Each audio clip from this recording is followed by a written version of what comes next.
مەراسیمی وەزارەتی ئەوقاف لەژێر ناونیشانی هاوسەنگی لە وتاردان و بەرەو ئاشتی و پێکەوە ژیان دەستی پێکرد، بەڵام هەر لە سەرەتای دەستپێکردنی مەراسیمەکەدا کەناڵی پەیام و چەند کەناڵێکی تر ڕێگەیان پێنەدرا بۆ ڕووماڵکردنی ئەو کۆنفرانسە کە ئەمەش نیشانەی پرسیاری لەسەر ناونیشانی بابەتەکە دروست کردووە کە ئامانج لێی پێکەوە ژیان بوو. جێگری سەرۆکی یەکێتی زانایانیش دەڵێت بەداخەوە لە کوردستان وتاردانیان کردووە بە یەکێک لە کێشەکان. مەسەلەی وتار خوێندنەوە ئێستا لە کوردستانی خۆمان بوویتە کێشەیەک، هەرچەندە کێشەشی هەندەزەق و گەورە نییە، بەڵام بەداخەوە ویان لێکردێ ببی بە یەک لە کێشەکان، چونکە کوردستان هەمووی قەیرانە، خەریکە قەیرانی وتار خوێندنەوەش لە ناو دروست ببیت. کێشەی پێکەوە ژیانمان نەبووە لە کوردستانی تا ئێستا سەدەها ساڵە لەوەتەی ئیسلاماتیە و قەبلە ئیسلامیش، ینی کورد وەکو عورف و عادەت و نەریب و خۆی بۆ مەسەلەی پێکەوە ژیان لەگەڵ ئەدیانەکان، پێکەوە ژیانی هەموو مەزهەبەکان، پێکەوە ژیانی هەموو تایفەکان زۆر شتێکی سروشتی تەبیعی بۆ ئەسڵەن کێشەی تێدا نەبووە.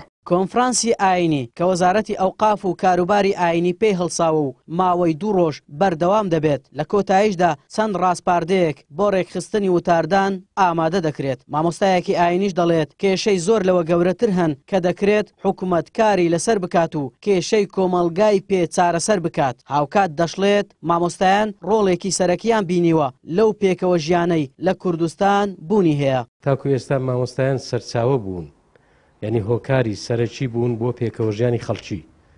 ئەمە دەبێت کاتێک بکرێ بڵین ئایا مامۆستایان هۆکار بوون بۆی خەڵک لێک بترازێ، ئایا مامۆستایان هۆکار بوون وتارەکانیان بۆەوەی کە چینی توێژەکان لێک زیاد بکرێنەوە، ئایا مامۆستایان هۆکار بوون تاکو ئێستا بوو ئەوەی کەوا کۆمەڵگەی ئێمە لێک بترازێ؟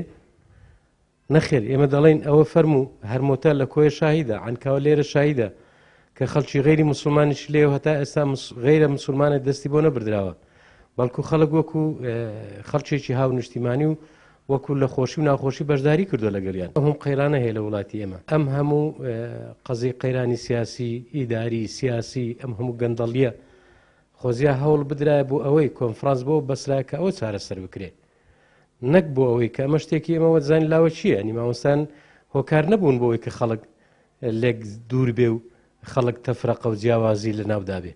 لە هەرێمی کوردستان نزیکەی 5,000 مزگەوت بوونی هەیە و لەوانش 3,000 مزگەوت وتاری ئاینی تێدا پێشکەش دەکرێت. بە پێ بەڵگەکانیش مامۆستایانی ئاینی سەرچاوەی سەرەکی هێمنی و هۆشیارکردنەوەی کۆمەلگا بوونە و زۆر جاریش لە کاتی بوونی ناخۆشی و قەیرانەکاندا ئامۆژگاری حکوومەتیان کردووە، یاخود لە ڕێگای دوعا و نزاکانیانەوە دەردەدڵی هاوڵاتیانیان ساڕێژ کردووە.